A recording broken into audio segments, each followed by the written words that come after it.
কিয় যুৱক যুৱতীসকল আকৰ্ষিত হৈছে ধপাত সেৱনৰ প্ৰতি কৰ্কট ৰোগে অসমত লৈছে এক ভয়াৱহ ৰূপ চহৰতে হওক বা গ্ৰামাঞ্চলতে কৰ্কট ৰোগৰ বৰ্ধিত সংখ্যাৰ লগতে মৃত্যুৰ সংখ্যা বৃদ্ধি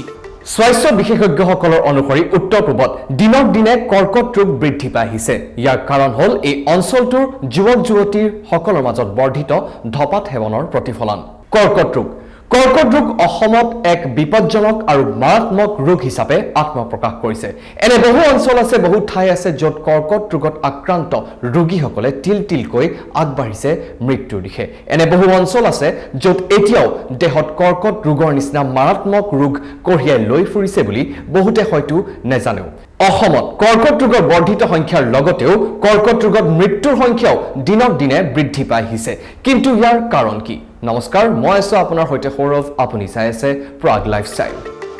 স্বাস্থ্য বিশেষজ্ঞসকলৰ অনুসৰি উত্তৰ পূবত কৰ্কট ৰোগৰ ঘটনা অধিক বৃদ্ধি পাইছে অঞ্চলটোৰ কিশোৰ আৰু যুৱক যুৱতীসকলৰ মাজত বৰ্ধিত ধপাত সেৱনৰ প্ৰতিফলন পূৰ্বৰ এক অধ্যয়নত দেখুওৱা হৈছিল যে উত্তৰ পূবত 13ৰ পৰা 15 বছৰ বয়সৰ ধপাত ব্যৱহাৰকাৰী পৰিসৰ মিজোৰামৰ 75.3% পৰা অসমত 40.1% কৰ্কট ৰোগ অসমত আটাইতকৈ বিপজ্জনক ৰোগ হিচাপে আত্মপ্ৰকাশ কৰিছে চহৰতে হওক বা গ্ৰামাঞ্চলতে এনে কিছুমান ক্ষেত্ৰ আছে য'ত কৰ্কট ৰোগত আক্ৰান্ত ৰোগীসকলে তিলকৈ মৃত্যুৰ দিশে আগবাঢ়ি গৈছে কৰ্কট ৰোগৰ বৰ্ধিত সংখ্যাৰ লগতে মৃত্যুৰ সংখ্যাও বৃদ্ধি হৈছে অসমৰ বহুতো গাঁৱত এই মাৰাত্মক ৰোগৰ ফলত প্ৰতি বছৰে কমেও 10ৰ পৰা 15 জন লোকৰ মৃত্যু হোৱাৰ খবৰ পোৱা গৈছে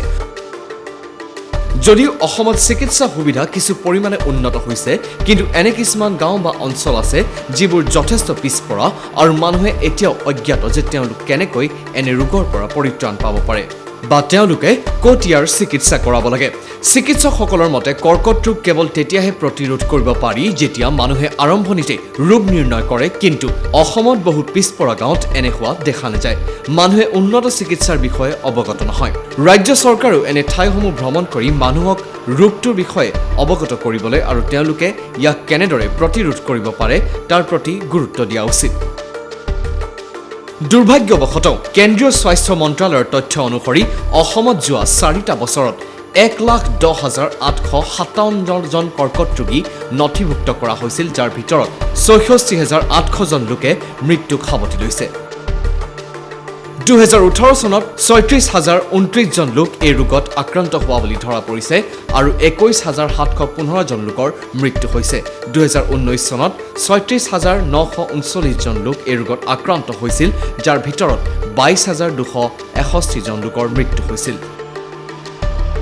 গুৱাহাটী আৰু উত্তৰ পূবত মুখৰ কৰ্কট ৰোগৰ সংখ্যা অধিক কিয়নো ইয়াতে পাণ চুবোৱা বা ধপাত চুবোৱা ধূম্ৰপান আদিৰ অভ্যাস অব্যাহত